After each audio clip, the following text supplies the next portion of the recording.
kumusta ba yung preparation ninyo? Kasi wala pa naman yung official campaign, no? March 28 pa. Pero kumusta ba yung pagbabalanse ng preparation for the impeachment trial and the campaign dyan po sa Manila? Well, tuloy-tuloy lang yung preparation natin. From time to time, nagmi-meeting ang mga House Prosecution Panel. At yung atin namang kampanya, tuloy-tuloy rin lang. At ito naman, siyempre, it's just a matter of binabalanse mo lang yung iyong oras. Okay. Una, puntahan po natin itong kalendaryo na inilabas ni Senate President Chis Escudero, kung saan kung ito yung masusunod, July 30 pa yung simula po ng actual trial. What do you think of this? Well, ulitin ko, no, with all due respect, siyempre, sa ating Senate President, kasi babalik na naman tayo dun sa letra na nakalagay sa ating saligang batas na sinasabi dito ay forthwith. Ibig sabihin, kailangan agaran na, immediately na, 'di ba? Kaya siyempre sa atin, kasi alam po ninyo ang isang dahilan o mga dahilan namin, no, kung bakit gusto namin na agaran na, kasi habang tumatagal ang impeachment trial, may possibility na matamper yung mga ebidensya. At saka siyempre, yung mga witnesses namin, siyempre, hindi mo maaalis na matatakot na.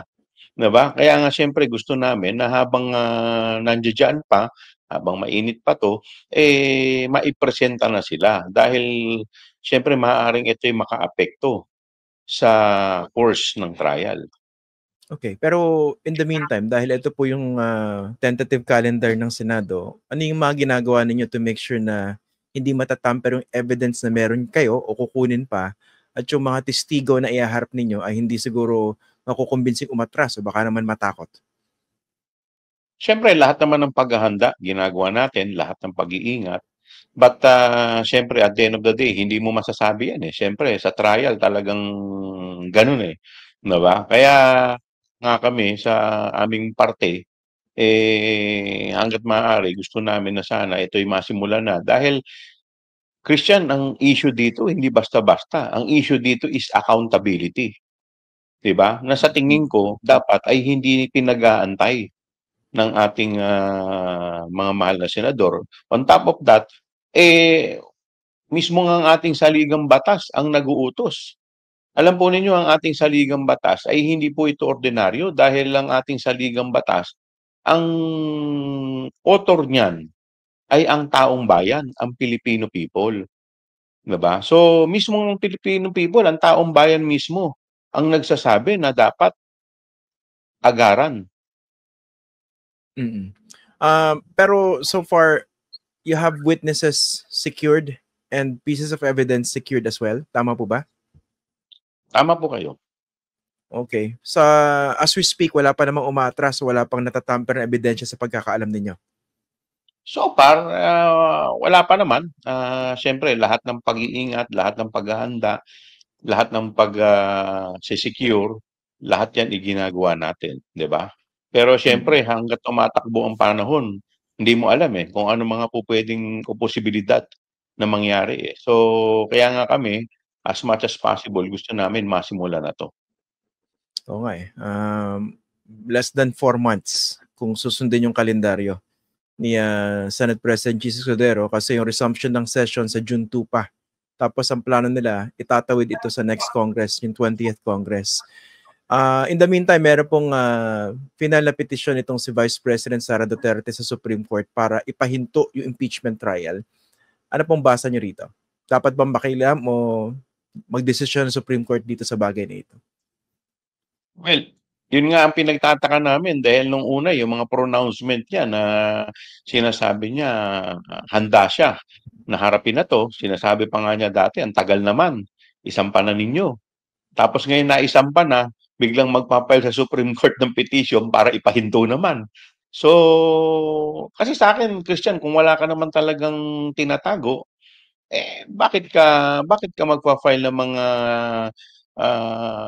legal maneuverings kagaya na itong petition na 'to, 'di ba? So, sa akin naman kung totoo kasi ito na yung venue, ito na yung tamang proper venue para ma-ventilate niya yung kanyang depensa at mapatunayan na talagang wala siyang kasalanan kagaya ng kanyang sinasabi. So bakit pa niya ito ba't pa sila magfa-file ng mga ganitong klaseng mga legal maneuverings? Ano tingin niyo rin sa mga basehan na binanggit nila? Kasi ang kine-claim nila, 'di ba meron tayong rule na hindi ka pwedeng mag-file ng isang more than one impeachment case within the span of 1 year. Isa yun sa mga binabanggit niyang grounds, no? Kine-question niya yung proseso diyan sa House of Representatives. Bilang co-equal body itong House of Representatives tsaka yung Senado ng judiciary, pwede ba manghimasok dito sa bagay na ito at i-grant yung hinihiling ng Vice President? Well, as a rule, no, this is a political action. Kaya as a rule, hindi dapat makikialam ang ating Supreme Court unless, siyempre, may mga instances na pinapayagan yung judicial review. Ito ay pag mayroong grave abuse of discretion or mayroong mga procedure sa ating saligang batas na hindi nasunod. But alam po ninyo, pinipilit nila na mayroong grave abuse of discretion nga dito, na mayroong nga mga procedure na hindi nasunod. Kagaya nga po ng sinasabi po ninyo na yung 1-year bar. No? Alam ninyo, unang-una, maliwanag sa ating saligang batas. Kasi ginamit po dito yung word initiated. 'Di ba? Para pumasok ka sa 1-year bar, kailangan mayroong impeachment complaint na initiate within a period of 1 year at dapat itong period na to isang beses lang sa same government or impeachable officer. Pero doon din sa ating saligang batas, in fact, ito'y pinatibay ng kaso sa Francisco versus House of Representatives, sinasabi, yung word na initiated, dapat, number one, kaakibat nito yung filing ng impeachment complaint. At number two, kailangan ito ay na-refer sa proper committee, which is yung Committee on Justice. Which in this case, hindi naman nangyari dahil dun sa unang tatlong impeachment complaint, na-file lamang, pero hindi ito na-refer. Kaya, Okay. hindi kompleto yung elemento ng initiated na sinasabi po nila. Okay, yung kine-claim nila na yung base sa rules ninyo mismo diyan sa kapulungan hindi nasunod yung number of days within which dapat i-transmit from the first office kung saan i-final yung impeachment complaint doon sa opisina ng House Speaker and so on and so forth. Hindi po totoo yun. Yun ay walang katotohanan. Dahil kung titignan po ninyo, yung aming kasi ang nakalagay doon sa aming rules, 'di ba? Ang sinasabi doon 10 session days. 10 session days. At nung final po nila ito, kung hindi po ako nagkakamali, 27 session day at nung ito po ay na-transmit ay nasa 36 session day sa Office of the Speaker. Kaya wala pong katotohanan dahil pasok doon sa 10 session day period na sinasabi. Kaya nga hindi nga po namin malaman kung ano, ito ay maliwanag lamang na talagang dilatory tactics, legal maneuvering, or whatsoever. Okay. In the meantime, ito si Senate President Jesus Escudero, paulit-ulit niyang binabanggit ito. Ibinabalik yung tanong naman sa inyo, sa mga kongresista. Kasi sagot niya ito doon sa mga sinasabi sa kanya. Sabi ng Constitution, forthwith pero bakit ang tagal-tagal magsimula ng trial dyan sa Senado? Ang kine-claim niya, bakit daw 2 buwan na nandyan sa sa House of Representatives yung mga impeachment complaints, hindi raw kayo kumilos, tapos nung last day, at saka ninyo tinransmit, tapos sila raw yung mamadaliin. Anong tugon niyo po ron? Well, with all due respect sa ating Senate President, alam mo, Christian, magkaiba ang papel ng House sa Senado. Kasi sa House, ang trabaho namin ay mag-establish. 'Di ba? Kumbaga sa korte, nasa piskalya Ang House yan ng parang piskalya. Ang kailangan mo establish ng kaso. Hindi ka naman po pwedeng magsampa sa korte ng isang kaso na eventually, alam mo, madidismiss din lang. Tama ba?